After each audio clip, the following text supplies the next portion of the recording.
কেনেকৈ ধনী হ'ব দেশৰ প্ৰতিগৰাকী দুখীয়া লোকক কেনেকৈ ধনী কৰিব পৰা যাব মাত্ৰ 4টা কাম কৰিলেই দেশৰ প্ৰতিগৰাকী দুখীয়া লোক ধনী হৈ পৰিব আৰু এই 4টা ফৰ্মুলা দিছে দিল্লীৰ মুখ্যমন্ত্ৰী অৰবিন্দ কেজৰিৱালে তেওঁ কৈছে যে প্ৰতিজন ভাৰতবাসী ধনী হলেহে ভাৰতবৰ্ষ এখন ধনী দেশ হ'ব দেশবাসী দুখীয়া হৈ থাকিলে ভাৰতবৰ্ষ ধনী দেশ কেতিয়াও হ'ব নোৱাৰে ইয়াৰ জনতা ধনী হ'ব লাগিব তেতিয়া দেশখন ধনী হ'ব কিন্তু কেনেকৈ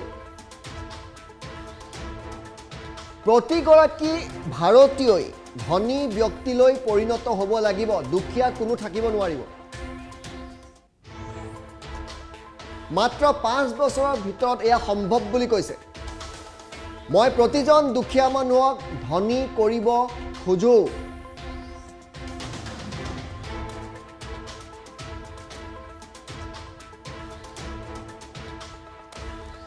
কোনো ধনী ব্যক্তিৰ সৈতে মোৰ শত্ৰুতা নাই বুলি কৈছে অৰবিন্দ কেজৰিৱালে ধনী ব্যক্তিৰ সৈতে মোৰ শত্ৰুতা নাই কিন্তু দুখীয়া মানুহ ধনী হ'ব লাগিব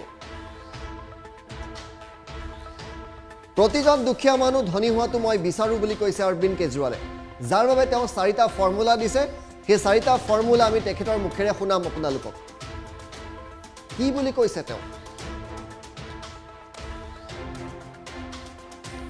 কিন্তু এই দুখীয়া মানুহ ধনী কেনেকৈ হ'ব সেই প্ৰশ্ন অৰবিন্দ কেজৰিৱালে দেশবাসীৰ আগত কৰিছে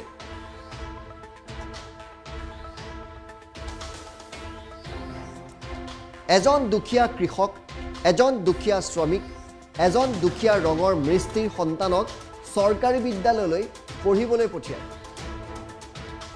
কাৰণ ডাঙৰ ডাঙৰ বিদ্যালয়ত তেওঁলোকে পঢ়ুৱাব নোৱাৰে কিন্তু ভাৰতবৰ্ষৰ যিসমূহ চৰকাৰী বিদ্যালয় আছে তেওঁলোকৰ অৱস্থা অতিকৈয়ে বেয়া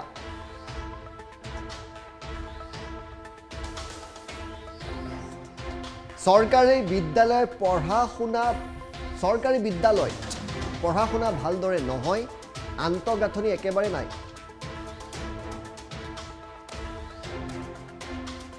চৰকাৰী বিদ্যালয়ত পঢ়ি পাছ কৰা দুখীয়াৰ সন্তানে সৰু সৰু চাকৰিহে বা সৰু সৰু কামহে কৰে ডাঙৰ হৈ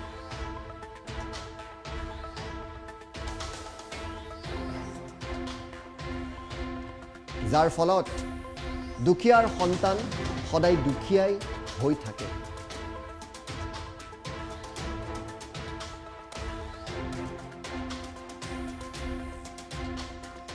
চৰকাৰী বিদ্যালয়ৰ শিক্ষা ভাল হলেহে দুখীয়াৰ সন্তান ধনী হৈ পৰিব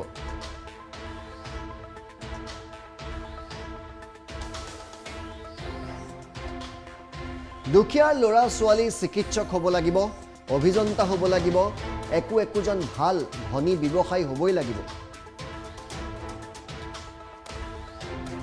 আমাৰ দুখীয়াৰ সন্তানবিলাক ধনী হৈ পৰিলেই তেওঁলোকৰ পৰিয়ালসমূহ ধনী হৈ পৰিব আৰু দেশখন ধনী হ'ব একোজন দুখীয়াৰ সন্তানে মাহে 3-4 লাখ টকা ঘটিব পাৰিব এদিন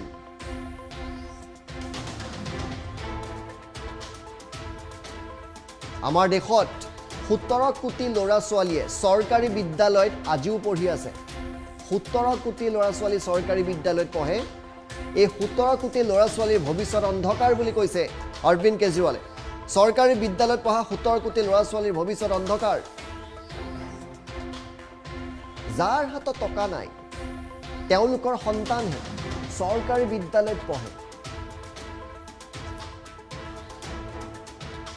এই 17 কোটি ল'ৰা ছোৱালীও ভৱিষ্যতে দুখীয়াই হৈ থাকিব কাৰণ তেওঁলোকে চৰকাৰী বিদ্যালয়ত পঢ়িছে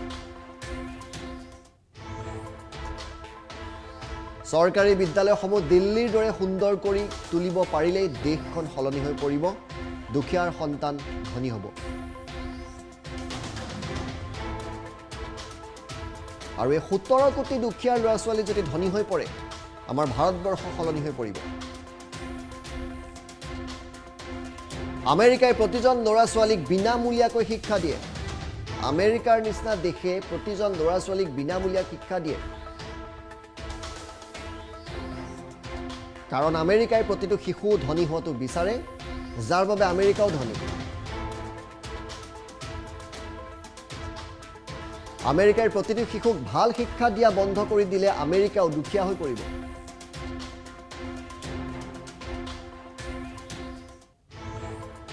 ইংলেণ্ড, ডেনমাৰ্কেও নিজৰ শিশুক উৎকৃষ্ট শিক্ষা দিয়ে, যাৰ বাবে সেইবোৰ ধনী দেশ, উন্নত দেশ।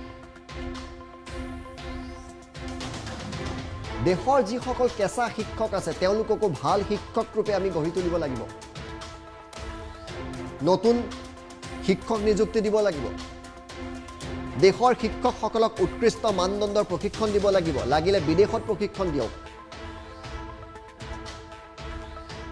সমগ্ৰ দেশত 5টা বছৰৰ ভিতৰত এই কাম কৰিব পৰা যায় বুলি মন্তব্য কেজৰিৱালৰ।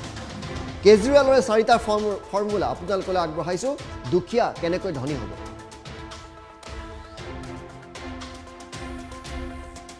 हम सब लोग चाहते हैं कि भारत एक अमीर देश बने, अमीर देशों में गिना जाए।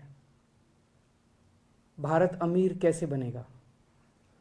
भारत अमीर बनेगा जब हर भारतवासी अमीर बनेगा।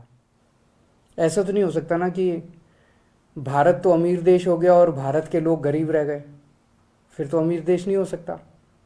और ऐसे भी नहीं हो सकता कि सारे भारतवासी अमीर हो जाएं और भारत को गरीब देशों में गिना जाए, ये भी नहीं हो सकता। भारत अमीर देश बनने के लिए हर भारतवासी को अमीर बनाना पड़ेगा। मैं चाहता हूं, मैं हर गरीब आदमी को अमीर बनाना चाहता हूं। मेरे को अमीरों से कोई परहेज नहीं है, लेकिन मैं हर गरीब को अमीर बनाना चाहता हूं। गरीब आदमी अमीर कैसे बनेंगे? आप एक कल्पना कीजिए, एक गरीब किसान है, एक गरीब मजदूर है, एक गरीब प्लम्बर है, कारपेंटर है, इलेक्ट्रिशियन है। वो अपने बच्चे को एक सरकारी स्कूल में भेजता है। सरकारी स्कूल की हालत बहुत ख़राब है, बहुत ख़राब है। पढ़ाई होती नहीं है, कोई इंफ्रास्ट्रक्चर नहीं है, दीवारें टूटी पड़ी हैं, छत छू रही है। तो वो बच्चा भी कुछ पढ़ लिखेगा तो है नहीं, फिर बड़ा होकर उसको भी कोई छोटे मोटे काम ही करने पड़ेंगे, वो भी गरीब का बच्चा गरीब ही रह जाएगा। लेकिन मान लीजिए एक गरीब का बच्चा सरकारी स्कूल में जाता है, हम सरकारी स्कूल को बहुत अच्छा कर देते हैं, बहुत शानदार कर देते हैं, पढ़ाई बहुत अच्छी कर देते हैं उसकी। तो एक किसान का बच्चा, मजदूर का बच्चा, रिक्शे वाले का बच्चा, प्लम्बर का, इलेक्ट्रिशियन का, कारपेंटर का बच्चा, लोअर मिडिल क्लास का बच्चा, इवन मिडिल क्लास का बच्चा अगर सरकारी स्कूल में जाता है और उसकी पढ़ाई बड़ी शानदार होती है और वो निकल के एक डॉक्टर बनता है, इंजीनियर बनता है, अच्छा बिजनेस करता है, तो वो अपने परिवार की गरीबी दूर करेगा, उसका परिवार अमीर बन जाएगा। है कि नहीं है? अगर बच्चा अच्छा पढ़ लिख गया, बच्चा बड़ा होकर डॉक्टर बन गया, जैसे कल मैंने 26 जनवरी का भाषण दिया, 26 जनवरी के भाषण में मैंने कई उदाहरण दिए। एक कुशाल गर्ग है जिसके पिताजी प्लम्बर हैं, वो उसके पिताजी 10-12 हज़ार रुपये कमाते हैं। अब वो उसका ऑल इंडिया मेडिकल के अंदर डॉक्टरी में एडमिशन हो गया। पिताजी 10-12 हज़ार रुपये कमाते हैं, लेकिन अब वो निकलने के बाद जब डॉक्टर बनेगा तो 3-4 लाख, कम से कम शुरू में ही 3-4 लाख रुपए महीना कमाएगा, तो उसका परिवार अमीर हो गया। देश में 17 करोड़ बच्चे अपने देश में सरकारी स्कूलों में पढ़ते हैं। इनमें से अगर कुछ चंद स्कूल छोड़ दें जो अच्छे हैं, बाकी मोस्टली सरकारी स्कूलों का देश भर में बहुत बुरा हाल है, बहुत बुरा हाल है। इन 17 करोड़ बच्चों का भविष्य अंधकार में है। इनके माँ बाप इनको सरकारी स्कूलों में भेजते हैं, उनके पास पैसे नहीं है इसलिए भेजते हैं। माँ बाप बहुत गरीब हैं, सरकारी स्कूलों में भेजते हैं, बच्चों की पढ़ाई नहीं है, ये बच्चे भी बड़े होकर गरीब ही रह जाएंगे। अगर हम इन सरकारी स्कूलों को दिल्ली के जैसे शानदार बना दें, बहुत अच्छे बना दें, और अगर ये सारे बच्चों को अच्छी शिक्षा देनी चालू कर दे, अगर ये सारे बच्चे बड़े होकर अच्छे बिजनेसमैन, व्यापारी, डॉक्टर, इंजीनियर, वकील बनना शुरू हो जाएं, एक एक बच्चा अपने अपने परिवार को अमीर बना देगा। और जब एक एक बच्चा अपने अपने परिवार को अमीर बनाएगा तो मेरा भारत देश भी अमीर बन जाएगा। ऐसे बनेगा अपना भारत देश अमीर। तो अगर हम अपने 17 करोड़ बच्चों को अच्छी शिक्षा दे दें तो भारत को अमीर बना सकते हैं। अमेरिका अपने हर बच्चे को फ्री में शिक्षा देता है। क्यों देता है? इसलिए नहीं कि अमेरिका अमीर देश है इसलिए देता है। अमेरिका अमीर इसलिए बना क्योंकि वो अपने हर बच्चे को अच्छी शिक्षा देता है। अगर वो हर बच्चे को अच्छी शिक्षा देना बंद कर दे, आज अमेरिका गरीब देश बन जाएगा।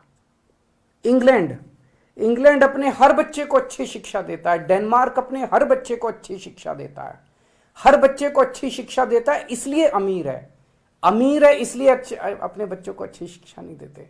अगर हमें भी अमीर बनना है, भारत को भी अमीर बनना है, तो हर भारतीय को अमीर बनना पड़ेगा। और अगर हर भारतीय को अमीर बनाना है, 4 काम करने पड़ेंगे।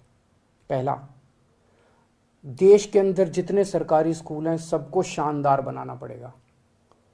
दूसरा, ढेर सारे नए सरकारी स्कूल खोलने पड़ेंगे।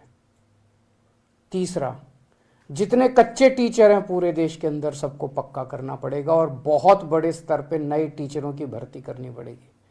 और चौथा, टीचरों की शानदार ट्रेनिंग करानी पड़ेगी। जरूरत पड़ेगी तो विदेशों में ट्रेनिंग कराएंगे। इन लोगों की दिल्ली में कराई हम लोगों ने। ये 4 काम कर देंगे, भारत अमीर देश बन जाएगा। भारत का एक एक आदमी अमीर बन जाएगा।